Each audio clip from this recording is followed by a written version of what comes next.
तपाईले अहिलेसम्म यस च्यानललाई सब्स्क्राइब गर्नुभएको छैन भने प्लिज सब्स्क्राइब गरिदिनु होला र साइडको घन्टीलाई पनि एकचोटि बजाइदिनु होला। नमस्कार।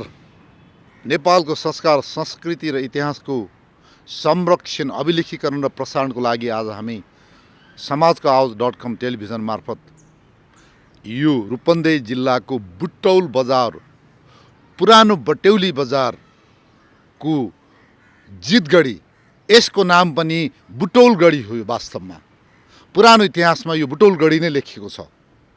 पछि यो कसको पालाबाट जितगढी भयो, कसैले भन्छ यो 1871-72 विक्रम सम्वतमा हामीले ब्रिटिसलाई यहाँ हराइसकेपछि यहाँ लडाइँ जित्यो भनेर यसको नाम जितगढी राखिएको भनेर अब यो भनेको कुराहरू सुनियो। अब र पुरानो नाम चाहिँ यसको बुटौलगढी हो। यो अब यो कसको पालामा बन्यो भन्ने कुरा, अब यो मणिमुकुन्द सेन राजाको पालामा बन्यो भनेर सबैतिर मणिमुकुन्द सेनको अब इतिहास जोडिएको छ र यो एउटा तोपबाट फायर गर्ने यो गढी हो। प्रष्टै देखिन्छ यो तोपगढी हो यो। र अब मणिमुकुन्द सेनको पालामा यत्र तोप हान्ने गढी थियो त पक्कै नेपालमा? यत्र गढीबाट तोप हान्ने तोप थिए त? यो कुरा हामीले रिभ्यू गर्नै पर्छ। मैले पाएको स्रोत अनुसार यो 1871 सालतिर 70 सालतिर नै यो अङ्ग्रेजसँग युद्ध लड्ने भएपछि हतार यसलाई यो आर्टिलरी फोर्टको रूपमा यसलाई कन्भर्ट गरिएको छ हो। अब यो मणिमुकुन्द सेनको दरबार यसको पछाडि पश्चिमतिर पर्छ र अब त्यतिखेर यो किल्ला बनेको हुन सक्छ। यसमा अब हामीले शङ्का गर्ने ठाउँ छैन। तर त्यस अवस्थामा यो गढी जुन बनाइएको छ, जुन क्यापेसिटीको यसको यो प्लेटफर्महरू छ, यो यसलाई कुदाउने यो गुडाउने ठाउँहरू छ, यहाँहरू देख्न सक्नुहुन्छ भन्दाखेरि यो पक्कै पनि यो धेरै वर्षपछि, त्यसको धेरै 200-250 वर्षपछि मात्रै यो बनेको हुनसक्छ। यो हिसाबले यो तोपगढीको बनावट यो पछि यसलाई फेरि पुनर यो रिएरेन्जमेन्ट भएको हुनसक्छ। र अलिकति म यहाँहरूलाई यो गढीको परिचय दिन चाहन्छु। यो गढी पहिला यो परसम्मै गएको छ। यो मैले आजभन्दा 20 वर्ष अगाडि म यहाँ आउँदाखेरि पनि यहाँ यो गढीको यस्तो यो पोर्सन, यो पर्खालहरू ढलेको थुप्रै उतातिर लडिरहेको थियो, अलिक टाढासम्म थियो। र यो अहिले सेतो र हरियोले बनाएको पर्खाल यो पछि लगाइएको हो। र यहाँहरूलाई म यहाँ के कुरा देखाउन चाहन्छु भन्दाखेरि यो तिनाउ नदी देख्नुहुन्छ यहाँले, यहाँबाट यहाँ यो तिनाउ खोला हो।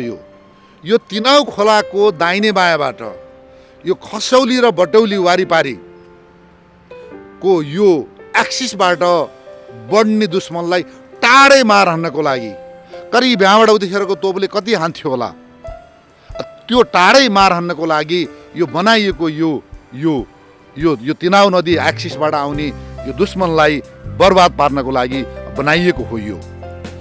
र अब यो सबै यो माथि सुर्कीले उतिखेर इँटा तथा सुर्कीले एउटा गजबको कुरा के छ भन्दाखेरि उतिखेरका बनेका गढीहरू प्राय सबै ढुङ्गाले बनेका छन्, यो मात्रै यस्तो गढी मैले फेला पारेको छु यो इँटाबाट बनिएको छ। यो धेरै पछि यो इँटा पनि यो पातलो हेर्दाखेरि यो मणिमुकुन्द सेनको पालाको जस्तो इँटा होइन यो। म एउटा पुरातत्वविद त म होइन, यद्यपि अब यो माथिको पछि थपेको होला, तर तलको हेर्दाखेरि अब सायद यो इँटा चाहिँ यो 200 वर्ष 250 वर्षको पुरानो देखिन्छ। यो तलको इँटा चाहिँ यो इँटा ठुलो छ, यो माथिको इँटा होइन त्यतिखेरको भन्दा। यो मैले फेरि भन्छु यो पछि रिनोभेटेड यो फोर्ट हो, यो किल्ला हो यो।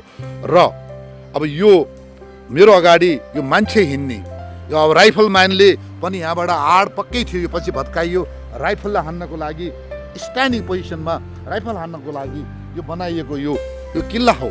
र अब जुन यो प्लेटफर्म छ, यो एकदम यो ठुलो तोपको लागि, सानतिनो तोप पनि छैन, ठुल्ठुलै तोपको लागि यो तोप गुडाएर, अब यतातिर हेड क्वार्टर हुन्छ, यो तोप गुडाएर लिएर आएर यहाँ चाहिँ अब तोपलाई कतातिर दुश्मनको अब एडभान्स हुन्छ त्यो हेरेर एउटै तोपले यता ले गर्न पनि सक्ने, यता हान्न पनि मिल्ने रहेछ यो एउटै तोपले। सिधै हान्ने कि घुमाएर अब यता लिएर आएर यता हान्ने, किन भन्दा तोपको पाङ्रा हुन्छ, पछाडि हटाएर फेरि गुडाउँदै लगेर अब यो एक्सिसबाट आएको यहाँबाट हान्ने, पछाडि लग्यो फेरि यहाँबाट हान्ने, पछाडि लग्यो फेरि यता हानेर पड्काउनको लागि यो एउटा प्लेटफर्म बनाएको रहेछ बडा राम्रो तरिकाबाट। यो भेरी वेल बिल्ट भन्दा अब यो पनि यो चाहिँ इन्फेन्ट्रीको लागि, यो राइफल म्यानहरूको लागि, यो फायरिङ गर्नको लागि यो बनेको एउटा पर्खाल हो यो। अब यसको फायरिङ बेजहरू यो भत्केका छन्, यो पछि रिनोभेटेड भन्ने कुरा मैले स्थानीय व्यक्तिहरूबाट सुने। त्यो भएको हुनाले अब यो पनि सेम स्टाइलले उताबाट तोप लिएर आउने, किन भन्दाखेरि तोपहरू सधैँभरि पछाडि स्टोर गरेर राखिन्थ्यो। पछाडि भन्दा त्यो तोप गुडाएर लिएर आएपछि एउटै तोपले कतातिर मार हान्ने हो।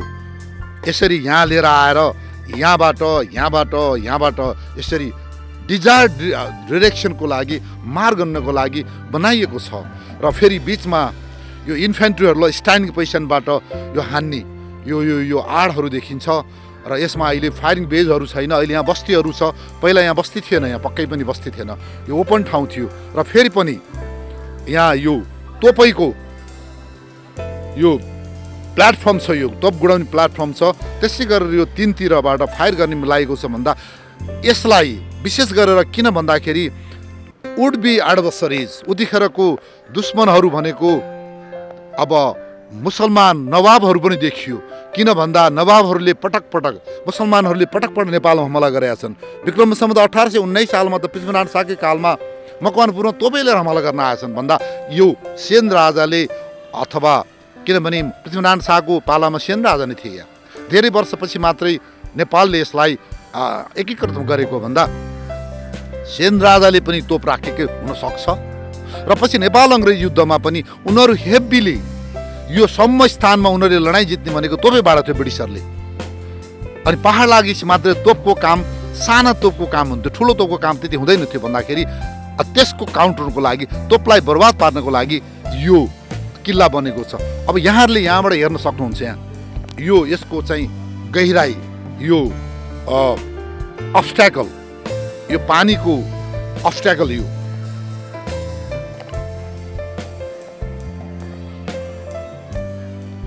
हो। यो तलको यसलाई अब हिन्दी भाषामा खाई भन्छ।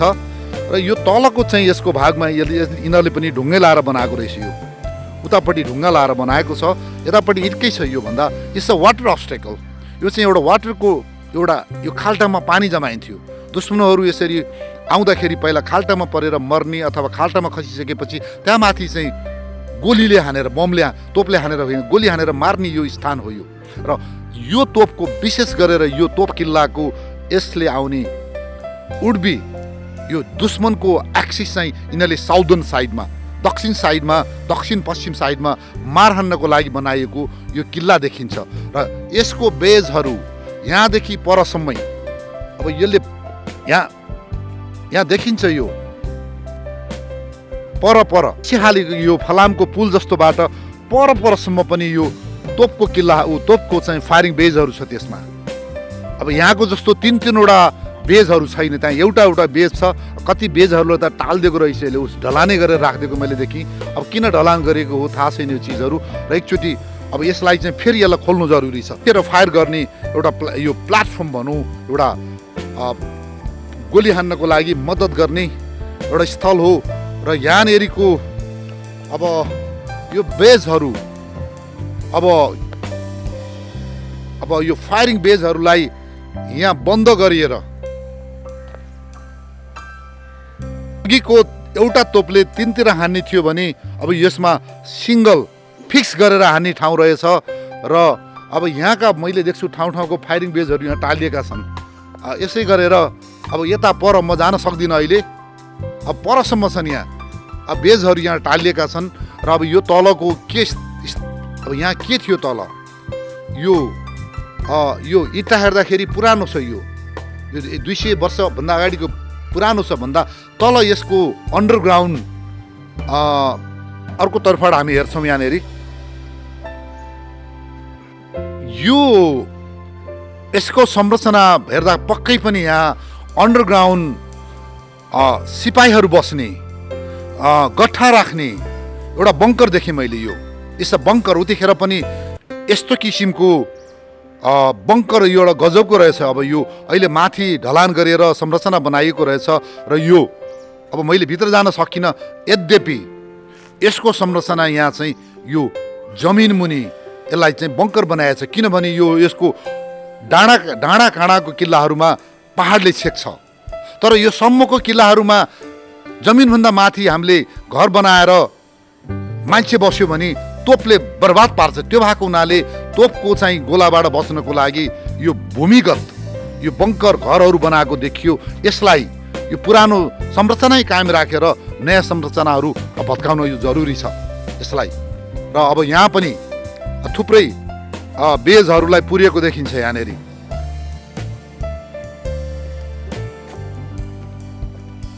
यहाँ यतापट्टि अब नयाँ भित्ताहरू बनाइएको छ र अब यहाँ फेरि यस्तै गरेर अघि जुन रूपको यहाँ चाहिँ यहाँको प्लेटफर्म अब मान्छेले यहाँ अर्को घर बनाएर पुरिसकेको देखियो। यो तोप हान्नको लागि अहिले जत्रो त्यो प्लेटफर्म थियो यहाँ त्यत्रै प्लेटफर्म यसको पछाडि यो चाहिन्छ। यहाँ यो चाहिँ पछाडि तोप गुडाएर ल्याउने यहाँ यो यसको सेप चाहिँ यो देखिन्छ। पुरानो ओरिजिनल नक्सा हामीसँग छ यसको भन्दा यहाँ यसलाई अतिक्रमण गराएर छ र यो फायरिङ बेजहरूलाई बन्द गरिएको छ यहाँ। अब यो पछि गरिएको हो, यो पछि फेरि यसलाई बन्द किन गरियो यो थाहा छैन। अब त्यसै गरेर यो स्थानमा अब यहाँ यो घरहरू बनाएर अब यो के घर बनाएको यो हामीलाई थाहा छैन यो, र यहाँ यो अतिक्रमित छ यो। अब यो क्षेत्रहरू यहाँसम्म यो एउटा तोपले 3टा डाइरेक्सनमा हान्ने गरेर यो बनाइएको छ यसरी। र अब यो कहाँसम्म हो त, यहाँसम्म हो कि परसम्म हो त थाहा छैन। फेरि यहाँ पनि फायरिङ बेजलाई बन्द गरेर त पछि गाह्रो लगाएर भन्दा यसरी यो अतिक्रमित छ। यहाँ फलामको सिमेन्टीको ढलान गरेर उता बन्द गरिएको छ। यो चिजहरू यो खोल्नै पर्छ। यो यसरी चाहिँ अतिक्रमित हुन दिनुहुन्न र जुन एउटा इतिहासलाई चाहिँ यो मेटिएको छ यो चिज चाहिँ पक्कै पनि यो राम्रो होइन। यसलाई चाहिँ स्थानीय सरकार र नेपाली सेना लगायतले यसमा ध्यान दिनेछन्। यो जितगढी आर्टिलरी फोर्ट यो तोपखाना गढी हो। यो मैले फेरि भन्छु नेपाल अधिराज्यमा एउटा मात्र यस्तो किल्ला हो जुन इँटाले बनेको छ यो, र यो तोपलाई फायर गर्ने यो सबै यो किल्लाको रूपमा एउटा गजबले बनेको छ। यो मैले फेरि भने यो सेन राजाहरूले बनाएको किल्लालाई अङ्ग्रेज युद्ध हुनुभन्दा अगाडि यसलाई मोडिफाइड गरेको भन्ने मैले डकुमेन्ट पाएको छु। यसको विषयमा मैले इतिहास अहिले म पछि बताउने छु। यसलाई वारिपट्टि यो बटौली र पारिपट्टि खसौली र यो बिचमा तिनाउ नदी छ र यो बटौली र खसौलीको बिचमा रहेको तिनाउ नदीलाई र दक्षिणपट्टिको खण्डलाई यसले एउटा मार गर्नको लागि जुन यो किल्ला बनाइएको छ यसको इतिहास एकदम लामो छ। यो किल्लाको विषयमा यो स्थानको विषयमा केही कुरा राखिदिनु हुनको लागि म सर्वप्रथम बुटोल नगरपालिकाका उपमहानगरपालिकाका मेयरज्यू शिवराज सुवेदीज्यूलाई मैले आफ्नो भनाइ राखिदिनु मैले अनुरोध गरेको छु। Sir please. धन्यवाद। यो जितगढी किल्ला ठ्याक्कै यसको इतिहास कुन तिथिमितिमा सुरु गरियो र कसरी बन्यो भन्ने अझै पनि हामी इतिहास खोज्न बाँकी छ। र पनि सेन वंशका पालामा बनेको र कर्णेल उजुर सिंहले त्यति बेला झारा लगाएर यसको पुनर्निर्माण गरेको कुरा उजुर सिंहले आएर पुनर्निर्माण गरेको भनेपछि त्योभन्दा धेरै पहिला बनेको र त्यो पुनर्निर्माण गर्नुपर्ने मर्मत गर्नुपर्ने अवस्थामा उजुर सिंहले यहाँ नेतृत्व गर्दाको अवस्था यसको भेटिन्छ। र हामीले चाहिँ विश्व साम्राज्यवाद ब्रिटिसको इन्डिया मार्फत आएर उसको विश्व बजार कब्जा गर्ने रणनीति अनुसार हाम्रो नेपालका विभिन्न सीमाहरू मार्फत लासा तिब्बत हान्ने तयारीमा त्यो युद्ध भयो र त्यो युद्धमा हाम्रो राष्ट्रिय स्वाभिमान स्वतन्त्रता र स्वाधीनताको रक्षाका लागि तत्कालीन नेपाली सेना र यहाँका नेपाली नागरिक नेपालको इतिहासमा अन्यत्र पनि होला, तर यो जितगढी किल्लाको लडाइँमा एकदम नागरिक बच्चा बच्ची केटाकेटीको समेत त्यहाँ संलग्नता छ भन्ने इतिहासकारहरूले भन्नुहुन्छ। यसरी एकदम नागरिक सबै मिलेर, सबभन्दा अगाडिको मोर्चामा सेना, त्यसको पछाडि नागरिक सबै मिलेर संयुक्त रूपमा यहाँ लडाइँ लडेर एकदम छापामार युद्ध शैलीमा हामीले दुई पटकसम्म अङ्ग्रेज सेनालाई हरायौँ र हामीले विजय उत्सव दिवस कहिले मनाउने भनेर पनि लामो छलफल र इतिहासकारहरूको सुझाव अनुसार हामीले वैशाख 7लाई विजय उत्सव दिवस मनाउने र अब जितगढी किल्लालाई राष्ट्रिय र अन्तर्राष्ट्रियकरण गरेर यसको माध्यमबाट सैन्य क्षेत्र युद्ध इतिहास पर्यटन गर्न चाहने पर्यटनहरूको गन्तव्य बनाउने गरी अगाडि बढाउनेका लागि हाम्रो तयारीलाई अगाडि बढाएको अवस्था छ। धन्यवाद। सर, यो कर्नल उजिर सिंहको शालिगलाई मैले सुनेअनुसार 2 पटक निर्माण गर्नेमा हजुरको बलता छ भन्ने सुने। यो विषयमा के जानकारी पाउनु? ठिकै, म योभन्दा पहिला 54 सालमा जिल्ला विकास समितिको सदस्य हुँदाखेरि त्यति बेला अहिले चाहिँ सांसदहरूको तकादेशको पैसा भने जस्तो 2 लाख रुपियाँ हामीलाई दिइन्थ्यो। आफूले भनेको ठाउँमा रोजेको ठाउँमा खर्च गर्न पाउने विकास निर्माणमा मैले त्यति बेला राष्ट्रिय स्वाधीनताको किल्ला जितगढी किल्लालाई पहिलो प्राथमिकता राखेर तत्कालीन त्यो विजयश्री प्राप्त गर्ने लडाइँको चाहिँ एउटा योद्धा लिडरको प्रतिमा स्ट्याचु राख्नुपर्छ र उहाँलाई सम्मान जाहेर गर्नुपर्छ भनेर कर्णेल उजिर सिंहको शालिगमा पहिलो 2 लाख रुपियाँ सुरु गरेर अर्धकदको शालिग तत्कालीन नगरपालिकाले चाहिँ यहाँ निर्माण गर्यो। लगानी चाहिँ जिल्ला विकास समितिले चाहिँ गरियो। संयोगले पछि अहिले 74 को निर्वाचनमा आफू प्रमुख भइसकेपछि त्यति बेला नै मेरो इच्छा उच्च कदको शालिग दक्षिणतिर फर्केर त्यसपछि चाहिँ विजयको चाहिँ शिर ठाडो भएको उजिर सिंहको शालिग राखेर तोसँग चाहिँ प्रत्येक नेपालीले स्वाधीनताको प्रण गर्ने र राष्ट्र रक्षाको देशभक्तिको एउटा आफ्नो भावनालाई अभिव्यक्त गरेर आफू त्यो बाटोमा लाग्ने एउटा कसम खाने सङ्कल्प गर्ने थलो बनाउने गरी यसलाई अगाडि बढाउनुपर्छ भन्ने मान्यताका आधारमा अहिले पूर्णकदको शालिग उजिर सिंहको र त्यति बेला शहादत प्राप्त गर्नुहुने अब इतिहासकारहरू हामीले अर्को कार्यदल नि बनाएका छौँ। त्यो कार्यदलले रिपोर्ट दिए अनुसार 13 देखि कतिजनाको हाम्रो शहादत प्राप्त 20 जनाको नाम उहाँहरूले दिनुभएको छ। त्यसमध्ये कतिको फोटो समेत दिनुभएको छ, कतिको इमेजिङ गर्नु छ। त्यसो भएर हामीले चाहिँ अहिले सैनिक मुख्यालयसँग अभिलेखालयसँग सल्लाह गरेर इतिहासकारहरूसित सल्लाह गरेर उहाँहरूले इमेजिङ गरेर ल्याएपछि ती इमेजहरूलाई क्रमशः अहिले हामी 7-8 वटा त अहिले बनाउँछौँ। अब अर्धकदको शालिग बनाउँछौँ, यसलाई अलिकति फुल बगैँचाले सजाउँछौँ र यहाँ सराय हाम्रो युद्ध त्यति बेलाकै हाम्रो लडाइँसँग जोडिएको सराय गीत सङ्गीतलाई पनि हामीले चाहिँ स्थापित गर्ने गरी जोडेर लाने र यहाँभन्दा थोरै माथि हामीले युद्ध सङ्ग्रहालय बनाउँदैछौँ। युद्ध सङ्ग्रहालय र यसलाई जोडेर र यहाँको गढी काठे गढी नुवाकोट गढीसँग यसलाई जोड्ने र यहाँका अन्य साइडहरूसँग पनि जोडेर अगाडि बढाउने प्रयत्न सुरु गरिएको छ। मेजुलाई धन्यवाद। एउटा राजनीतिक नेतृत्वले वास्तवमा लडाइँ धर्म संस्कार संस्कृति यो राजनीतिक अन्तर हो र यो बुटोलमा जुन एउटा राजनीतिक नेतृत्वले मेयरज्यूहरूबाट यहाँको यो शालिग निर्माण अनि यो भिक्ट्री रेस जुन चाहिँ त्यो लडाइँ जितेको चाहिँ एउटा संस्मरणमा जुन एउटा उहाँहरूले म्याराथन हाफ म्याराथन लगायतको रेसहरू राखेको कुरा पनि मैले अहिले भर्खर थाहा पाएँ। यसरी राजनीतिक नेतृत्वले पुर्खाको इतिहास यो स्थानीय जनता र सेना मिलेर लडेको एउटा इतिहासलाई एउटा जीवन्त राख्नको लागि जुन पहल भएको देखियो, यो चिजलाई नेपाल अधिराज्यले मनन गर्न जरुरी छ। यस कार्यको लागि स्थानीय मेयरज्यूलाई मेरो सलाम छ। यसपछि अर्को विद्वान यहाँ स्थानीय विद्वानलाई म बोलाउँछु। प्लिज सर, आफ्नो नामसहित यो बुटौलको इतिहासको बारेमा, यो जितगढी र जितगढीको इतिहासको बारेमा के थाहा छ बताइदिनु हुन मैले अनुरोध गर्ने। सर प्लिज परिचय सहित। म रविन्द्र गोपाल लाकोल र एउटा संस्था खोलिएको छ बटौली संरक्षण सम्वर्धन समिति भन्ने, उसको अध्यक्ष छु र समयमा बुटौल नगरपालिकाले गठन गरेको यस जितगढी सम्बन्धको कुराहरूमा पनि म संलग्न छु र यो जितगढी किल्ला किल्लाले हेर्ने हो भनेदेखि यहाँ केही पनि छैन, खालि किल्ला मात्रै खडा छ हेर्दाखेरि। र यो किल्ला लडाइँको पिरियडमा त होइन, त्योभन्दा पहिला नै बनिसकेको र यसको एउटा डाक्टर टेकबहादुर श्रेष्ठ भन्ने हुनुहुन्छ, उहाँले भन्नुभएको थियो, उहाँसँगबाट उहाँलाई यहाँ बोलाएर एउटा पेपर प्रेजेन्टेसन गराइएको थियो। उहाँले भन्नुभएको थियो यसको यो डाक्टर त्यस बेला हट्सनले यहाँबाट लगेको किताब हाम्रो डकुमेन्ट्समध्ये त्यो डकुमेन्ट 208औं पेजमा, ब्रिटिस लाइब्रेरीमा 208औं पेजमा उहाँले देख्नुभयो भनेर उहाँले प्रस्तुत गर्नुभएको थियो।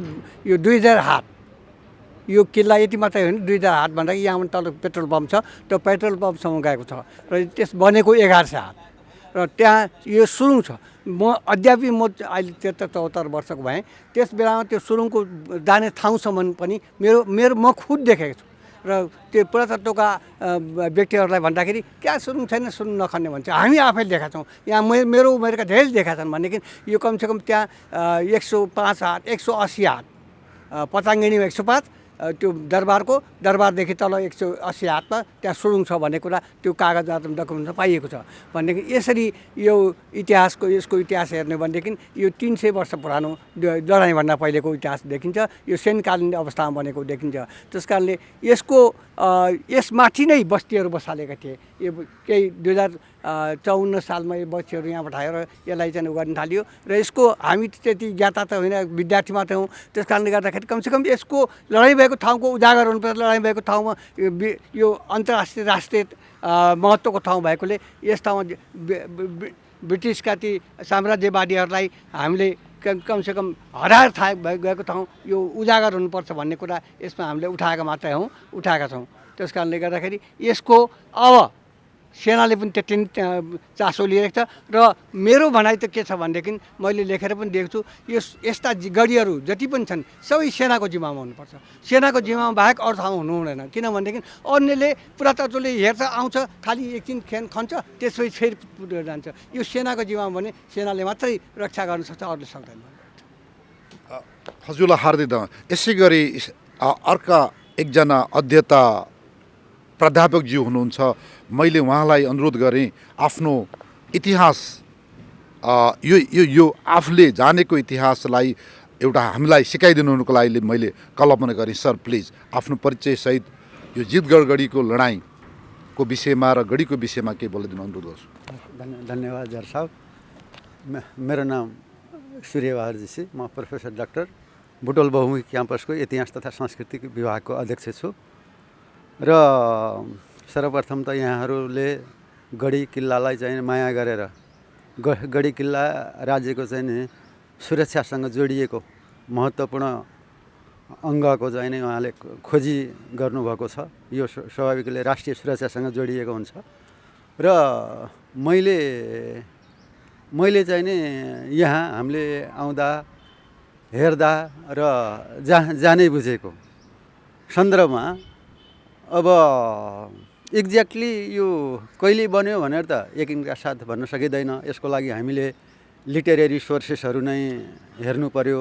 अब यस सन्दर्भमा चाहिँ नि मोहन प्रसाद खनालको चाहिँ सेनकालीन इतिहासमा पनि चाहिँ यहाँका चाहिँ नि सेनहरूको अवधको नवाबहरूसँग कहिले चाहिँ नि मेल, कहिले चाहिँ युद्ध भएको प्रशस्त वर्णन छ।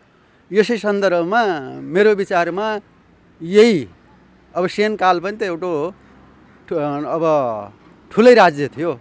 उनीहरूले मुगलहरूसँगलाई एउटा चाहिँ नि टक्कर दिने एउटा शक्ति थियो।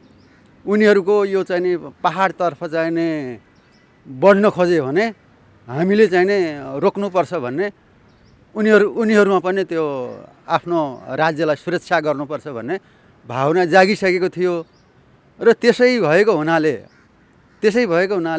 सम्भावित मुगलहरूको आक्रमणलाई रोक्ने उद्देश्यले यो चाहिँ नि यो सेनकालतिरै बनेको हो मेरो अनुमान छ। एक्ज्याक्ट त यसको एक्सकाभेसन वर्क्सपछि नै थाहा होला। र यसलाई चाहिँ नि जितगढीको नामकरण त कसरी रह्यो भनेदेखि नि अनि the Gadhi was already there but Jitgadhi was kept after the victory of the Nepalese Anglos war. अङ्ग्रेजलाई युद्ध जितिसकेपछि नै मात्रै यसको चाहिँ जितगढीको नामकरण गरेको जस्तो मलाई लाग्दछ। र यो क्लियर त छैन। अब जुन चाहिँ नि यहाँका चाहिँ नि जनश्रुतिहरू र केही पुस्तकहरूको चाहिँ नि मा वर्णन छ, ती वर्णनको आधारमा सुरुमा यो गढीभित्र नेपाली फौजहरू रहेको नदेखिएको र चाहिँ नि मोटार्स र चाहिँ नि तोपहरूले हान्दा यो पछाडिको भित्तामा अहिलेको जुन चाहिँ नि रङ्गमहल दरबार छ त्यो चाहिँ नि ध्वस्त भएको भन्ने वर्णनले यसको विस्तृत अध्ययनपछि थाहा होला, यसको उपरी भागभन्दा यसको चाहिँ अन्तर भागमा नै महत्त्वपूर्ण कुरा र मानिसहरू चाहिँ नि लुक्ने र त्यसपछि नि माथि आएर चाहिँ नि तोपले चाहिँ हान्न मिल्ने गरी उजुर सिंह थापाको पालामा यसलाई चाहिँ नि पुनर्निर्माण गरिएर यो आकारमा दिएको हो कि जस्तो चाहिँ लाग्छ। र त्यसपछि किन जुन चाहिँ यहाँको अब हाम्रो चाहिँ नि जर साहब उहाँ चाहिँ आर्मीमा रहेर पनि नि इतिहासको खोजी गर्नुभएको छ। यो म एकदमै हृदयदेखि नै गौरव हासिल गर्दछु कि यो चाहिँ नि गढी किल्लाको चाहिँ खोजी गर्ने क्रममा यहाँ मात्रै होइन, यो चाहिँ हाम्रो पूर्वदेखि पूर्वदेखि पश्चिमसम्म नै जुन चाहिँ नि चुरे पहाड र चुरे र महाभारत भनौँ, यो चुरेसँग जोडिएको महाभारत पर्वत हो। यसमा एउटै आकृतिका थुप्रै चाहिँ गढी किल्ला छ। त्यो गढी किल्ला कस्तो भनेदेखि नि पहाडको थुम्को एउटा जुन चाहिँ चुली परेका ठाउँहरू छन् त्यसैलाई नै वरिपरिबाट चाहिँ पहाडले घेरेर एउटा चाहिँ गिरिदुर्ग बनाएका चाहिँ नि प्रकृतिहरू चाहिँ नि देख्न सकिन्छ। यो मलाई अब पूर्व पश्चिम त मलाई थाहा छैन। यो सेरोफेरोमा यही नुवाकोट गढी त नयाँ गढी हो, नयाँ कोट हुनाले चाहिँ अब नयाँ कोट गढी महाराज सेनकै पालामासम्म त्यो यहाँ चाहिँ मुकाम रहेका कुराहरू त चिठी पत्रहरूले पनि पुष्टि गरेका छन्। योभन्दा अझै पुराना गढी मुगलहरूलाई चाहिँ रोक्ने उद्देश्यले चाहिँ बनेका यी चाहिँ नि यो बल्डेङ गढी र यो पाल्पाको चाहिँ एउटोमा त्यो जुन बाकम गढी छ अहिलेसम्म चाहिँ त्यस्तो चाहिँ चर्चामा नपाएको गढी, त्यो विचित्रको गढी छ कि त्यो चाहिँ नि जुन राजेन्द्र लक्ष्मीको समयमा नि पाल्पामा हान्न चाहिँ नि अभिमान सिंह बस्नेतको नेतृत्वमा फौज आयो। अनि त्यतिखेर चाहिँ नि अमर सिंह पनि थिए।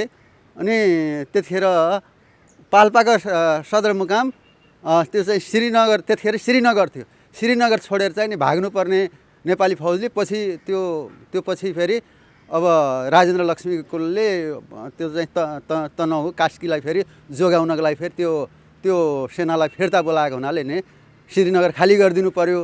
त्यो बेलामा चाहिँ युद्ध भएको त अब बाबुराम आचार्यका किताबहरूमा पनि छ बाकुमगढीको युद्ध, र त्यो पनि एउटा चाहिँ नि टिपिकल खालको चाहिँ नि गढी छ। त्योभन्दा अगाडि फेरि नि रुद्रसेनले पाल्पाको राज्यको संस्थापक चाहिँ नि रुद्रसेन हुन्। रुद्रसेनकै पालामा लगभग अहिलेको पाल्पा र यो नवलपरासीको क्षेत्रमा त रुद्रसेनले नै विस्तार गरेका छन्। अहिले नवलपरासी जिल्लाको जुन चाहिँ धोबादी भन्ने छन् त्यहाँ रुद्रपुर गढी छ, त्यहाँ पनि रुद्रपुर गढी छ। यो जुन तपाईँको कावासोतीतिरबाट नै त्यहाँ चाहिँ नि जान सकिन्छ छ। अनि त्यस्तै तरिकाले यो क्षेत्रमा थुप्रै चाहिँ नि गढी भएको र यसको चाहिँ नि प्रकृतिलाई हेरेर अनि यी गढीहरूको चाहिँ नि अध्ययन चाहिँ नि गर्न सकियो भने चाहिँ नि हामीले आफ्नो चाहिँ गौरव यसको चाहिँ नि राज्यको इतिहाससँग चाहिँ गढी किल्ला जोडिएको हुनाले नि यस गढी किल्लाको अध्ययनबाट नेपालको लुकेको इतिहास पनि चाहिँ नि अझै स्पष्ट चाहिँ नि हुँदै जानेछ भन्ने कुरामा म विश्वस्त छु। धन्यवाद सबलाई। यो जितगढी यो नेपालको सम्मो इलाकामा रहेको धेरै गढीमध्येको एउटा गढी हो र यो पाल्पा राज्यको अन्तर्गत यहाँ बुटोलमा पनि दरबार थियो। यसको पछाडि छ यो दरबार अलि पर करिब यहाँबाट मलाई लाग्छ 1 किलोमिटर पनि 300-400-500 मिटरको दौडानमा छ भनेपछि यो पाल्पाको सेन राज्यको यो तराईमा बनिएको गढी थियो यो। र अब यसमा यो मणिमुकुन्द सेनले बनाए भन्ने इतिहासमा देखिन्छ र उनका छोराहरूले पनि बनाउन सक्छ। उनले यहाँदेखिको यो मकवानपुर राज्यसम्म पनि मणिमुकुन्द सेनकै कुरा जोड्या देखिन्छ, तर त्यो कुराहरूमा मेल खाँदैन। र उनका सन्तानहरू यो बुटौल पाल्पा इलाकामा यो मणिमुकुन्दका सेनका सन्तानहरू विनायक सेन, जसु सेन, बलभद्र सेन, अमर सेन, गन्धर्व सेन, उद्योत सेन जो पृथ्वीनारायण शाहका मामा पनि थिए, मुकुन्द सेन द्वितीय र फाइनल्ली यो पृथ्वीपाल सेन यो पाल्पा राज्यको अन्तिम राजा थिए।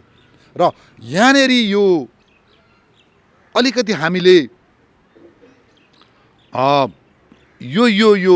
यो तराईको जग्गा र सेन राज्यको कुरामा अलिकति हामीले क्लियर हुनुपर्छ। यो हो सेनहरूले यो बुटौल र यो कपिलवस्तु इलाकाको यो सम्म इलाकाका जग्गाहरू उतापट्टि भारतका बङ्गालका नवाबको जग्गा थियो। त्यो जग्गा सेनहरूले कमाएर वर्षमा कहिले हात्ती तिर्ने, कहिले पैसा दिने, कहिले के दिने हिसाबले यो कमाइ खाएका थिए यो जग्गा।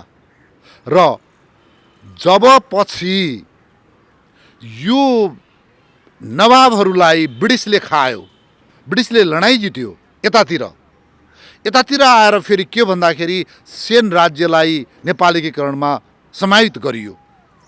यतातिर नयाँ चाहिँ शासक आयो ब्रिटिस, यतातिर नयाँ शासक आयो नेपाल दरबार भन्दाखेरि दुईटै नयाँ थिए। यहाँ यो सम्म इलाकाको जग्गाहरू कहाँदेखि कहाँसम्म यो सीमाको पनि खास ठेगान थिएन।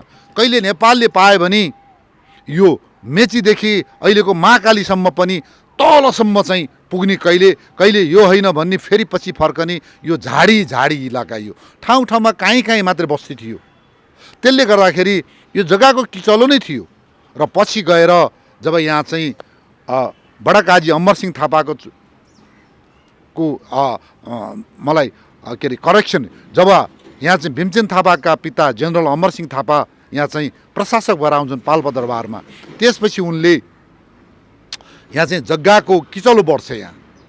र नेपाल भन्छ यो बुटोल, भैरवा, यो कपिलवस्तु हाम्रो थियो, किनकि त्यो सेनको राज्य थियो भनेर हाम्रो प्रतिको दाबी थियो। उताबाट ब्रिटिसले भन्छ होइन, सेनले कमाएको थियो, अब अहिले चाहिँ त्यो नवाबहरूको जग्गा सेनले कमायो, अब नवाबहरूको राज्य हामीले लियौँ भनेपछि अब त्यो कमाएको जग्गा हाम्रो हुन्छ, नेपालीको हुँदैन भन्दाखेरि यसरी यो नेपालको मेरो जग्गा भन्ने, उतातिर ब्रिटिसले तेरो जग्गा होइन भन्ने, यही किचोलोमा राम्रोसँग छलफल हुँदै नहुँदै यताबाट इस्ट इन्डिया कम्पनी जो पटनामा रहेका अङ्ग्रेजहरूले एकतर्फीबाट युद्ध घोषणा गर्दाखेरि नेपाल अङ्ग्रेज युद्ध हुन गएको छ। यो जितगढी, लडाइँभन्दा अगाडिको बुटौलगढीको युद्धसँगै योभन्दा माथि रहेको नुवाकोट गढी ठुलो र नुवाकोट गढी सानो छ, जसलाई काठीगढी भनिन्छ, यो एउटै युद्ध हो। त्यसै गरेर शिवराजको गढी, बल्याङ गढीको युद्ध पनि एउटै हो। यो हामीले छुट्याएर यो लडाइँको कहानी बताउनु जरुरी छैन। त्यो भएको हुनाले यसपछिको हामीको अध्यायमा हामीले यो बल्याङ गढी, शिवराज गढी, त्यसपछि गएर यो नुवाकोटको ठुलो र सानो गढीको इतिहास हामी यसैमै जोड्नेछौँ। त्यतिखेर परिचय मात्रै गराउनेछौँ गढीको। र अहिले आएर जुन चाहिँ यहाँ यो नुवाकोटला गढीलाई नयाँ गढी भएको, नयाँ कोट भन्ने कुरा जुन एउटा यहाँ सुन्यो, यो होइन। उतिखेर एउटा 9वटा गढीलाई एउटा शुभ मान्दो रहेछ राज्यले। राज्यमा 9वटा गढी हुनु भनेको एउटा शुभ मानिने, एउटा बलियो मानिने रहेछ। त्यो भएको हुनाले प्राय राज्यहरूले आफ्नो राज्यभित्र त्यो 2224 राज्यले 9वटा गढी बनाउने प्रचलन रहेछ। जुन जुन राज्यमा 9वटा गढी थिए, कोटहरू थिए, तिनका नाम नुवाकोट राखिएको छ। त्यो भएको हुनाले नयाँ भएर नयाँ कोट भएको होइन यो गढीहरूको नाममा। यो कुरा प्रष्ट हुनु जरुरी छ। त्यसपछि गएर अब मैले भन्छु यो सेन राज्य जब यो यो यो बहादुर शाहको पनि ससुराली राज्य थियो, पृथ्वीनारायण शाहको मामली राज्य थियो। यो बहादुर शाहको ससुराली राज्य भनेपछि नेपालको सिमाना टिस्टाबाट झन्नै झन्नै काङ्गडा पुग्ने बेलासम्म हामी सतलज त तरिसकेका थियौँ। कास्कीबाट सतलज इलाका तारेर पारी पुऱ्याएको त बहादुर शाहले हो। त्यति गर्दा पनि यो लमजुङ के अरे यो पाल्पा राज्यलाई उनको ससुराली राज्य थिए, उनले एकीकरण गरेका थिएनन् बहादुर शाहले। किन यिनले मद्दत दिएका थिए? यो पाल्पा राज्यले पश्चिमसम्मको एकीकरणमा यिनीहरूले रासन दिने, फौज दिने, हतियार दिने विभिन्न सहयोग गरेको थियो पाल्पा राज्यले। र पाल्पालाई फेरि यो इस्मा पर्व यो सानो सानो अर्को सानो सानो राज्य पनि दिएको थियो गरी खाऊ भनेर। हो, यो इन्डिपेन्डेन्ट नै थियो त्यतिखेरसम्म। भनेको मतलब 2224 मध्ये हामी वहाँ पुग्दासम्म पनि, हामी काङ्गडाको छेउमा पुग्ने बेलासम्म पनि यो इन्डिपेन्डेन्ट नै भनौँ न एउटा छुट्टै राज्यको रूपमा थियो। जब बहादुर शाहको पतन हुन्छ, उनलाई जेलमा मारिन्छन् र त्यसपछि राजा रणबहादुर शाह र कमान्डर इन चिफ भीमसेन थापाको मिलो मतोमा पाल्पाका अन्तिम राजा पृथ्वीपाल सिंहलाई काठमाडौँमा एउटा विवाह गर्ने कुरा छिन्नै एउटा झुक्क्याएर काठमाडौँ बोलाइन्छ, जेलमा राखिन्छ। त्यसपछि यो पाल्पा राज्यमाथि अब यो नेपाली सेना पठाएर भीमसेन थापाको पिताको कमान्डमा, जनरल अमरसिंह थापाको कमान्डमा पठाएर यो पाल्पाको दरबार कब्जा गरिन्छ र त्यहाँको प्रशासक उनी हुन्छन्। र त्यसरी यो रणबहादुर शाहको पालामा र भीमसेन थापाको कमान्डर इन चिफ भएको बेलामा यो सबैभन्दा पछाडि नेपालमा एकीकृत भएको यो पाल्पा राज्य हो। र अब मैले भने सेनपछि अब नेपाल राज्यभित्रको प्रशासक भएर आउने पहिलो प्रशासक जनरल अमरसिंह थापा हुन्। अब जनरल अमरसिंह थापाको यस क्षेत्रमा नेपाल अङ्ग्रेज युद्ध हुनुमा उनको पनि अलिकति परिपक्वता नपुगेको हो कि भन्ने मैले शङ्का मात्रै गर्छु। मैले उनीमाथि म अपराधीको रूपमा अथवा उहाँलाई एलिगेसन मलाउन सक्दिनँ। किन मैले शङ्का गर्छु भन्दा, जब पृथ्वीपाल सिंहलाई काठमाडौँमा थुनिन्छ, मारिन्छ, त्यसपछि यहाँ फौज आउँछ पाल्पामा, पाल्पा हाम्रो कब्जामा आउँछ, दरबार पनि आइसकेपछि यो तराई यो बुटोल र शिवराज इलाकामा ब्रिटिस प्रशासित यो पालेहरू हुन्छन्। ठाउँ ठाउँमा यो सानो सानो चौकी जस्तो बनाएर बसेका हुन्छन्। त्यसपछि जनरल अमरसिंह थापा आफै ओर्लिन्छन् तल, यो चौकीहरूलाई उठाउँछन्, भगाउँछन्। उनले काठमाडौँको छोरा कमान्डर इन चिफ भीमसेन थापाको आदेशले त्यो चौकीहरू लखाटिन्छ यहाँबाट। त्यो क्षेत्रमा हाम्रो राखिन्छ, पालेहरू राखिन्छ यो जग्गाहरूमा। त्यसपछि ब्रिटिसको प्रशासकले थाहा पाउँछ, थाहा पाइसकेपछि ब्रिटिसहरू आउँछ, ब्रिटिसको चाहिँ मान्छेहरू आउँछ, फेरि मतलब इन्डियन नेटिभ्सकै मान्छे हुन्, उनीहरूले फेरि हाम्रो चौकीलाई लखाट्छ, भगाउँछ। अनि यो कुराको प्रतिवेदन काठमाडौँ पठाइन्छ जनरल अमरसिंह थापा मार्फत। र काठमाडौँबाट एट एनी कस्ट जसरी हुन्छ तिनीहरूलाई हटाएर त्यो जग्गा हामीले नै लिने भन्ने आदेश आइसकेपछि अनि जनरल अमरसिंह थापाले त्यसपछि फौज परिचालन गरेर यो इलाकामा बुटोल र यो कपिलवस्तु उतिखेरको शिवराज इलाकामा ठाउँ ठाउँमा हामीले फौज लगाएर लखट्ने मार्ने गर्दाखेरि कति 18 जना जति चाहिँ यो ब्रिटिस प्रशासित क्षेत्रका पालेहरू मारिन्छन्। हो, र मारिसकेपछि यो इस्युलाई केन्द्रित गरेर त्यसपछि ब्रिटिस इन्डियाले 1 नोभेम्बर 1814 अब लडाइँको विधिवत घोषणा गर्छ।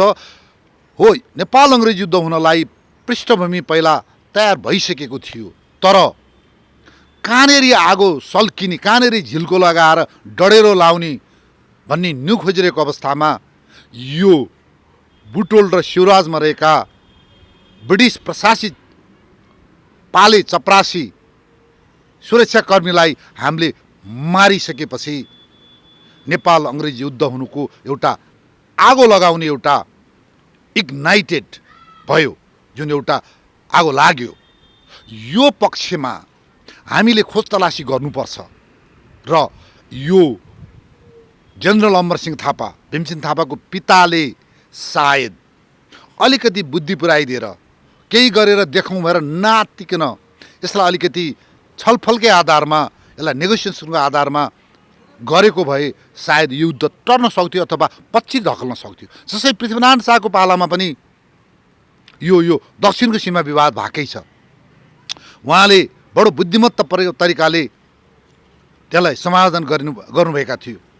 पछि गएर नेपाल अङ्ग्रेज युद्धपछि पनि यो चिजहरू हाम्रो यो पश्चिमको, यो दक्षिणको जग्गा गुम्दा भीमसेन थापाकै कमान्ड पालामा त्यो फेरि हाम्रो फर्केर आछ भन्दा त्यो हत्तपत्ता आँटिएर हामीले यो बुटोल र शिवराज इलाकाको जग्गाको धनी को हो, मै को हो भन्ने कुराको प्रश्न गरेर हामीले एउटा वार्ताबाट अलिकति टाइम बाई गरेको भए सायद सायद सायद यो लडाइँ केही वर्षको लागि टर्न सक्थ्यो। त्यो भएको हुनाले यहाँनिर मैले जनरल अमरसिंह थापाको माथि मैले शङ्का मात्रै गरेको छु। उहाँको एउटा देशलाई गरेर देखाउँछु, भर्खर भएको जर्नल उहाँ, छोरापछिको जर्नल उहाँ, दोस्रो जर्नल, केही गरेर देखाउँछु भने एउटा चुस्ती फुर्तीले गर्दाखेरि कहिलेकाहीँ यो होसले मतलब बेहोसी काम पनि हुन सक्ने हाम्रो एउटा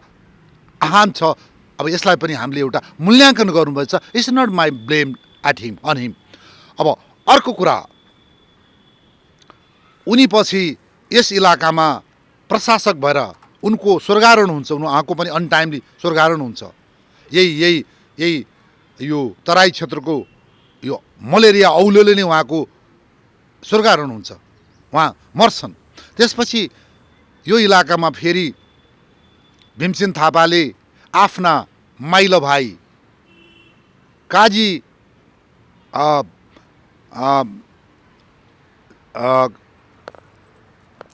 त्यसपछि भीमसेन थापाले आफ्ना भाइ काजी नयनसिंह थापाका छोरा, जेठा छोरा उजिर सिंह थापालाई कर्नेलको दर्जा दिएर 20-21 वर्षको उमेरमा यहाँ प्रशासक बनाउँछन्। काजी नयनसिंह थापा जो व्यक्ति थिए, उहाँले नेपाल एकीकरणको सिलसिलामा किल्ला काङ्गडा किल्ला कब्जा गर्न जाँदा गणेश घाटीमा भनेको त्यो ठुलो किल्ला छ, त्यहाँ पन्जाबको राजा रणजित सिंह र त्यसपछि राजा संसारचन्दको फौजले उहाँहरूमाथि हमला गर्दा झन्नै 10-1100 नेपाली सेनासहित उनले वीरगति प्राप्त गरेका थिए किल्ला काङ्गडामा। उनकै जेठा छोरा थिए।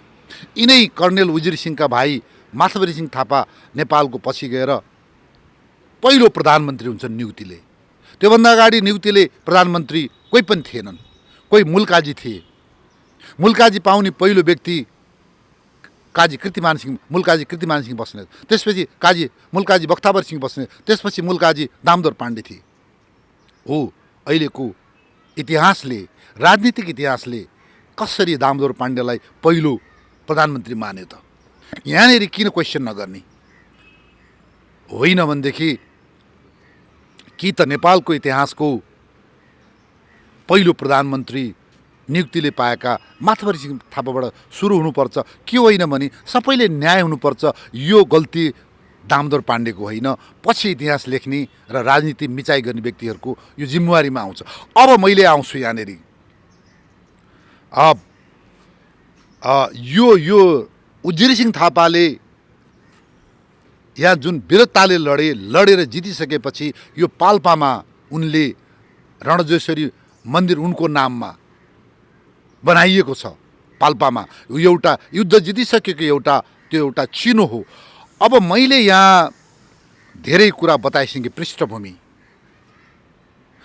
यो उजिर सिंहको बाजे जेनरल अमरसिंह थापाको कारणले जुन यहाँ युद्धको इग्नाइटेसन भइसक्छ र युद्धको घोषणा भइसक्दा जेनरल अमरसिंह थापा जीवित हुँदैनन् र उनको बाजेको पदचापमा यहाँ नाति कर्णेल उजिर सिंह थापा आएर अब यहाँ लडाइँको नेतृत्व सम्हाल्छन्। ब्रिटिसले युद्धको मोर्चा 6-7 मोडबाट 6-7 फ्रन्टबाट गर्छ। पूर्वमा विजयपुर इलाका, त्यसपछि गएर मकवानपुर इलाका, त्यसपछि यो फ्रन्ट यो इलाका बुटोल पाल्पा फ्रन्ट, त्यसपछि गएर यो अल्मोडा फ्रन्ट जुन कुमाऊ इलाका हो, त्यसपछि देहरादुन इलाका नालापानी इलाका, त्यसपछि गएर नाहान सिरमौर इलाका, त्यसपछि गएर फाइनल्ली यो मलाउ राजगढ इलाकाबाट यत्रो ठुलो फ्रन्टमा उसले अट्याक सुरु गर्छ भन्दाखेरि हामीले त्यसै गरेर त्यसलाई डिफेन्स गर्नको लागि डिफेन्सिभ अफेन्सिभ ब्याटलको लागि हामी तयारी हुन्छौँ। र विशेष गरेर यो बुटोल पाल्पा फ्रन्टमा यसका कमान्डर डिभिजन कमान्डर तोकिएका थिए कर्नल उजिर सिंह थापा र उनले यता उत्तर पश्चिमपट्टिको भेरी नदीदेखि यता पूर्वपट्टिको त्रिशुली नारायणी नदीसम्मको इलाका यिनले कभर गर्नुपर्थ्यो। यिनको यत्रो ठुलो फ्रन्ट थियो र यो इलाकाभित्रमा विशेष गरेर यो कपिलवस्तु र यो रूपन्देही जिल्ला र अलिकति नवलपरासीको पहाडी भेगलाई केन्द्रित गरेर दुश्मन अङ्ग्रेजहरू बढेको हुनाले यो इलाकामा यिनले शिवराजगढी, बल्ड्याङगढी, यो जितगढी, नुवाकोटगढी, त्यसपछि गएर यता यो दाउन्ने गढी लगायतहरूमा हामीले पनि नेपालको तर्फबाट फौज डिप्लोय गरेका थियौँ डिफेन्सिभ ब्याटलको लागि। र अब ब्रिटिसको तर्फबाट लडाइँ लड्न आउनेहरूमा यो मेजर जेनरल सुलेभन वुडले 13,000 जति फौज लिएर उनीहरू बढ्छन्, यता नेपाल आउँछन्। उनको मेन कन्सेप्ट अफ अपरेसन भन्छौँ हामी यो सैनिक भाषामा, उनको मेन कन्सेप्ट अफ अपरेसन के थियो भन्दा सुरुमा बनारसमा यिनले फौज ल्याएर जम्मा गर्ने, त्यसपछि अनि बुटौल त्यसपछि गएर कपिलवस्तु शिवराज इलाकाका र यो दाउन्ने इलाकाका सानातिना चाहिँ नेपाली फौज डिप्लोय गरेको ठाउँलाई अट्याक गरेर माइनर अपोजिसन क्लियर गर्ने। अर्को पाल्पामा चाहिँ पाल्पालाई कब्जा गरेर उनीहरूले एउटा दोहोरो एउटा फर्म बेस खडा गर्ने त्यहाँबाट काठमाडौँ जानको लागि।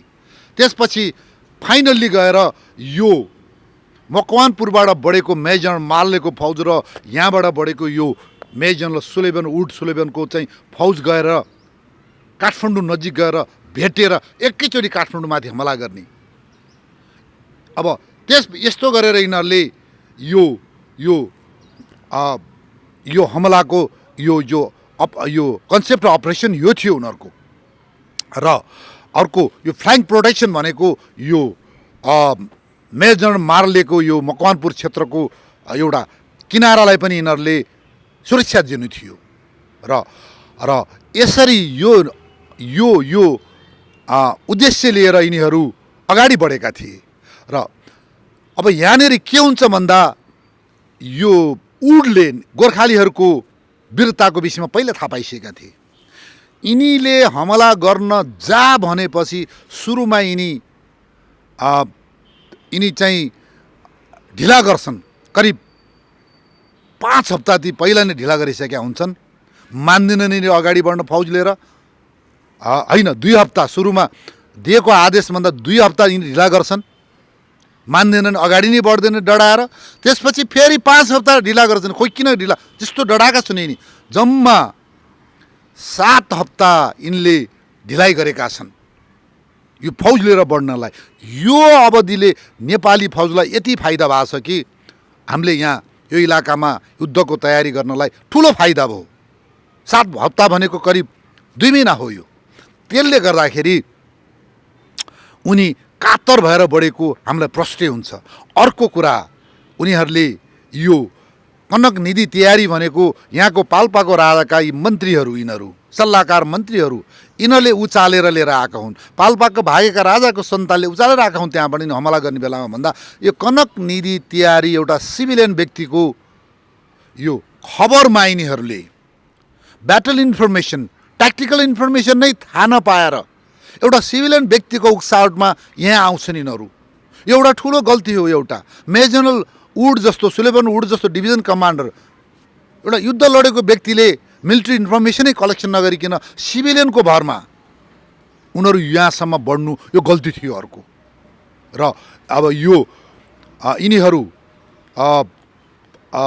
15 नोभेम्बर जस्तो लाग्छ मलाई, 15 नोभेम्बर 1814 यिनीहरू उसबाट यो हिँड्छन् र अब सुरुमा यिनीहरूले यो म्यानरी, लोटन, निचमौल अनि पाली कब्जा गर्दै, नेपालतर्फको रहेछ पहिला, कब्जा गर्दै अगाडि बढ्छन् यिनीहरू। र अब खासै गरेर नेपाली सम्वत चाहिँ उनीहरू यो बनारसबाट हिँडेको चाहिँ 22 पुस 1871 भन्ने देखिन्छ। यो जनवरी 1814 अब यहाँको मैले अहिले देखेको त्यो मेमोरियलमा हेर्दाखेरि वैशाखमा हामीले यहाँ चाहिँ कब्जा, वैशाख 18 गति कति कब्जा गरे भनेर चाहिँ यहाँ लेखेको छ। यो मिति हेर्न जरुरी छ यो चिजहरू। यो त्यसै गरेर ब्रिटिस गभर्नर जनरलको नाम अर्कै दिएको छ त्यहाँ। खास मोरियाको पालामा यो युद्ध सुरु भएको हो यो। र हाम्रो यो पछाडिको युद्ध मेमोरियलमा राखेको यो विजयको दिन र लर्ड हेस्टिङ्सले युद्ध घोषणा गरे भन्ने कुरा, दुईटा कुरा कता नमिलेको मैले देखेको छु। र म कन्फर्म एउटा कुरामा के स्योर छु भन्दा यो मोरिया, यो गभर्नर जनरल लर्ड मोरियाले घोषणा गरेको कुरा मलाई पक्कै पनि यो कन्फर्म हो। अर्को कुरा, यो 4 कोसे झाडीमा यो फागुन चैतपछि त यहाँ लडाइँ लड्ने चान्सेसै हुँदैन, मान्छे मलेरिया मर्छ भन्दा वैशाखसम्म ब्रिटिस फौज यहाँ बस्यो भन्ने कुरामा अब मैले शङ्का गर्ने ठाउँ छ यहाँनिर। र यसरी यो बुटौल इलाकामा अङ्ग्रेज आइपुग्छ र मुख्य लडाइँ अङ्ग्रेजसँग यही पहिला यहाँ चाहिँ यो जमिन मुनि यहाँ बङ्करहरू देखियो। अहिले यो खोतल्न जरुरी छ। यहाँ लुकेर बस्ने, यहाँसम्म चाहिँ यो ब्रिटिसहरू अगाडि आउँदाखेरि 300 गज अगाडिसम्म आउँदा पनि यहाँ चाहिँ केही पनि देखेन, सुनसान थियो यो घडीमा। पछिसम्म केही मान्छे नै छैन भन्दाखेरि एकैचोटि जमिन मुनिबाट फौज निस्किएर यहाँ भट्टसँग चाहिँ बन्दुक र तोप हानेपछि यो तनाउ खोलो, यो चाहिँ तिनाउ खोलो रातै भएर बगेको, यहीँबाट मेन सबै यहाँ मारेपछि भागभाग भएको भन्ने कुरा हामीले इतिहासमा देखेका छौँ। यो युद्धमा यही जितगढीको युद्धले उनीहरू भागभाग भएको छन् र यसमा उनीहरूको क्षति, ब्रिटिसतर्फको क्षति, कनक निधि यहीँ मारिएका छन्। त्यसै गरेर यो हतियार थुप्रै खोसेका छौँ हामीले। ब्रिटिसको त अधिक यो 5 जना त अफिसरै मरेका छ, 130 जना जति अरू मरेका छन् भन्दाखेरि करिब 135 जना 36 जना यो ब्रिटिसहरू यहाँ मरिसकेपछि, ब्रिटिस फौजहरू मरिसकेपछि अब मेजर जनरल वुड यहाँबाट अगाडि बढ्न सकेन, उनी फर्के, भागे र उनी उता इस्ट इन्डिया कम्पनीमा फर्किसके, उनको जागिरै गएको छ। यसरी यो जितगढीको युद्धले ठुलोको महत्त्व राख्दछ। यो मेजर जनरल सुलेमान वुडले चाहिँ यो पाल्पा हान्नलाई एउटा यो बल्डाङगढीको तर्फबाट पाल्पातिर एउटा फौज बढेको छ। 3टा दिशाबाट 3 direction attack, multi direction attack उसले हानेको छ। एउटा शिवराजपट्टिबाट बढेको छ, अर्को नुवाकोट गढी यहाँ माथि पर्छ, बिचबाट नुवाकोट गढीलाई स्विप गरेर पाल्पा जाने गरेर बढेको छ। अर्को सिधै यही तिनाउको खोलै खोला पाल्पा जाने गरेर बढेको छ भन्दाखेरि यसरी 3टा डिरेक्सनबाट साइमल्टेनियसली अगाडि बढेको थियो यो यो ब्रिटिसको फौज। तर यही यो अरू अगाडि पुग्नुभन्दा अगाडि नै यो यहाँबाट चाहिँ यो तिवारी यो चाहिँ भनौँ न यो उसले सिभिलियन एउटा गाइडले लगेको भरमा जाँदा जाँदै जब यहाँ मार खाइसकेपछि यहीँ मरेपछि त्यो उताको दुईटा डिरेक्सनबाट भरेको फौजले केही गर्न सक्दैनन्, सबैजना भागाभाग हुन्छन्। अब नेपालतर्फको लडाइँ कस्तो थियो त? यसलाई भनिन्छ डिजाइन अफ ब्याटल नेपालको। यसले मैले भनिसकेँ भेरी नदी मभन्दा पश्चिमतिर रहेको भेरी नदीदेखि नारायणी नदीसम्मको क्षेत्र कभर गरेको थियो यो डिभिजनले, नेपालको डिभिजनले। र यसको मुख्य हेडक्वार्टर भनेको पाल्पा नै थियो, जहाँ त्यसपछि ट्याक्टिकल हेडक्वार्टर भन्छ युद्ध सञ्चालन गर्नेको चाहिँ हेडक्वार्टर यहाँ माथि नुवाकोटमा थिए, जहाँ कर्णेल उजिर सिंह थापा आफै बसेका थिए। यो नुवाकोट पाल्पा नुवाकोट यो नजिकै पर्छ यहाँबाट। भनेपछि उनको अरू कमान्डरहरूमा थुप्रै थिए। लेखेको इतिहासमा काजी वीरभञ्जन पाण्डे, लेफ्टिनेन्ट अमर अधिकारी, कुम्बेदान कृपासुर थापा, दलखम्बा थापा, शमशेर राणा मगर, सर्वजित थापा अब क्षेत्री मगर के हुन् आदि थुप्रै उनका मातहतका अफसरहरू थिए। अब यिनीहरूलाई हामी अन्डर अफसर भन्छौँ। भनेपछि नेपालको तर्फबाट करिब 3000 फौज र राखिएको थियो। टोटल हामीसँग पाल्पामा भएको त्यति हो। र यसलाई कसरी मिलाएर राखिएको थियो भन्दा नुवाकोट गढीमा करिब 1000 फौज थियो, जहाँ चाहिँ कर्णेल उजिर सिंह थापा थिए। त्यसपछि गएर नुवाकोटको सानो गढीमा करिब 100 फौज थिए। त्यहाँ त्यो चाहिँ एउटा आर्टिलरी चाहिँ फोर्ट थियो। त्यो भनेपछि त्यो ठुलो र सानो गरी 900 प्लस 100 1000 फौज माथि नुवाकोटको ठुलो र सानो किल्लामा थिए। त्यसपछि जितगढमा यहाँ करिब 300 जना मात्रै थिए, 300-400 जना मात्रै थिए। यहाँ शिवराजबाट करिब 500 जना अगाडि बढेका थिए। र त्यसपछि यो 1000 जति फौज पाल्पामै रिजर्भमा राखिएको थियो। र अर्को बिचबिचमा यो उनीहरूलाई एउटा डिलेङ गर्नको लागि स्नाइपरको रूपबाट, भनेको मतलब ठाउँबाट थोरै 15-20 जना 15-20 जनाले ठाउँबाट उनीहरूलाई त्यो ढिला गर्नको लागि करिब 300 जति फौज राखेको थिए। यसरी उनले 1000 रिजर्भ उता पाल्पामा राखेर 2000 चान्चुन फौजलाई उनले फिल्डमै चाहिँ डिप्लोय गरेका थिए। र एउटा गुड लक मैले भने मेजर जनरल वुड डराएर 7 हप्तापछि अगाडि बढ्दा म्याक्सिमम पोजिसन हामीले बनाउने फाइदा पायौँ यहाँ। त्यसले गर्दाखेरि एउटा 20-21 वर्षीय युवक उजिर सिंह थापाले ठाउँले फौज राख्न पाए। र यो फेरि ब्रिटिसको बेफाइदा उनीहरूले के भयो भन्दा पहाडतिर खासै तोपको गोलाले पनि असर गर्दैन, किनभने भित्तामा लाग्छ, भित्ताबाट गुडेर तल आउँछ। जति असर हुन्छ सम्म ठाउँ हुन्छ तोपको पनि, बस्ती बाठामा हुन्छ। पहाडमा खासै असर गर्दैन, तोप होस् अहिलेको बम्बार्डमेन्टले पनि गर्दैन। र त्यो भएको हुनाले उनीहरू सबै यहाँ मार खाइसकेपछि सब भागाभाग गरेको कारण त्यो हो।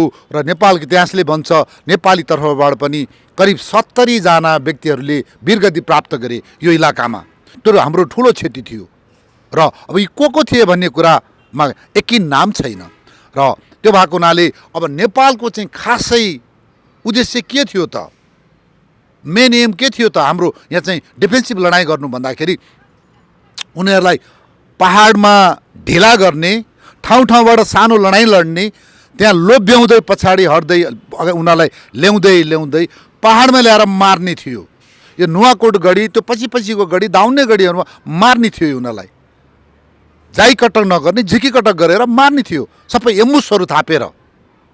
जसरी क्याप्टेन किनलकको युद्धमा सिन्धुली गढीमा नेपालले एम्बुस थापेर मारेको थियो, त्यसै गरेर यहाँ चाहिँ मार्ने योजना थियो। त्यसपछि दाउन्नेबाट बल्ड्याङगढी, बल्ड्याङदेखि बल्ड्याङगढीको इलाकालाई विशेष गरेर मेन अट्याक फ्रन्ट मान्ने, त्यसलाई कभर गर्ने र दुश्मनलाई म्याक्सिमम क्षति गर्ने। र साथै यो मकवानपुर साइडपट्टिको हाम्रो फौजलाई पनि साइडबाट, चितवन इलाकाको फौजलाई साइडबाट मद्दत दिने अथवा संरक्षित गर्ने। हाम्रो तर्फको यस्तो किसिमको योजना थियो र यो युद्धले यसरी सुरु भएर विजय प्राप्त गरेर एउटा नेपालको नाक ठाडो पारेको हाम्रो यो नेपाल अङ्ग्रेज युद्धमा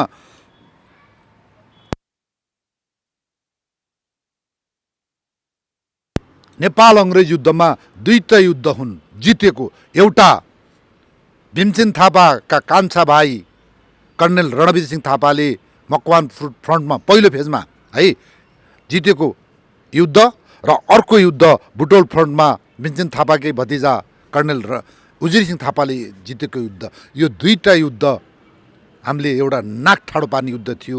तर खैर के गर्ने, पछिल्लो दोस्रो चरणमा हामीले मकवानपुरको युद्ध हारेपछि सोगोली सन्धि गर्न हामी बाध्य हुन्छौँ। अब मैले अलिकति यहाँनिर अन्तमा बिट मार्नुभन्दा अगाडि किन त ब्रिटिसले हामीले हारेको इलाकाको लड्ने कमान्डरहरूको बारेमा वीर भनेर लेख्छ, जे गाउँछ, तर उनीहरूले चुटाइ खाएर भगाएको कमान्डर किन लेख्दैन? उदाहरणको लागि नेपाल अङ्ग्रेज युद्धको पहिलो चरणमा फर्स्ट फेजमा हामीले टिस्टादेखि यो भेरी नदीसम्म सबै ठाउँ हामीले जित्यौँ। तिनीहरूले एउटा हाम्रो पात हल्लाउन सकेनन्। दुईटा मेजर जनरल भागे लडाइँबाट, जागिरै खोस्को एउटाको। त्यो हान्ने को थिए त? यो बुटोलमा हान्ने मैले भने 20-22 वर्षीय कर्णेल उजिर सिंह थापा, मकवानपुर फ्रन्टबाट 12 पर्सा र सम्बन्धपुरको लडाइँमा पित्त छदाएर भगाउने कर्णेल रणवीर सिंह थापा हो। धरान विजयपुर झापा फ्रन्टमा पनि काजी बख्तावर सिंह थापाले छिर्न दिएनन्, त्यहाँ पनि ठोकेका थिए भन्दा यिनीहरूको विषयमा ब्रिटिसले किन 2 अक्षर खर्च गर्न सकेन? किन लेख्दैन? किनकि यी नेताहरूले यी फ्रन्टबाट, यो मोहडाबाट यिनीहरूका थुप्रै मान्छे मारे, हजारौँ हतियार खोसिए। दुईटा मेजर जनरलले जागिर चाहिँ जानी गरेर भाग्नु पर्यो। हो, यस्तो हरुवा इतिहास लेख्न नसकेर ब्रिटिसले यो इलाकाको इतिहासै लेखेन। अब हामी जाउँ, हामीले सतलजदेखि हामीले काली नदी, खास हामी नेपालीले महाकाली भन्छौँ, त्यो भाग छोड्यो हामीले युद्ध हारेर उता। अब त्यो भित्रका कमान्डर र युद्धको विषयमा उनीहरूले त्यो युद्धमा लड्नेहरूलाई प्रायलाई वीर बनाइदिएर आफू महावीर बनेको छ। हामी त्यो युद्धका पात्रहरूलाई हामी ठुला मान्छे भन्छौँ। त्यो युद्धलाई हामी स्मारकको रूपमा हामी जय मनाइरहेका छौँ। हामीलाई यसरी ब्रिटिसले यस्तो पङ्गु बनाएको छ, जहाँ हारेर युद्ध हारेर हामी भूमि छोडेर आउँछौँ, त्यहाँमा हामी विजय चाहिँ हामीले उत्सव मनाउँछौँ। जहाँ ब्रिटिसले पिटाइ खायो, थुप्रै मरे, भागे, उसले 2टा अक्षर लेखेन, अनि यो युद्धमा हामी यो इलाका हामीले भुलेका छौँ। हामी कति एउटा इतिहासकार हौँ हामीहरू। हाम्रा इतिहासकार कतिका न्यायपूर्ण छन् यो कि हामीमा अलिकति एउटा ज्ञान हुनु पर्दैन? ब्रिटिसले हामीलाई मूर्ख बनाएको हामीलाई थाहा हुनु पर्दैन?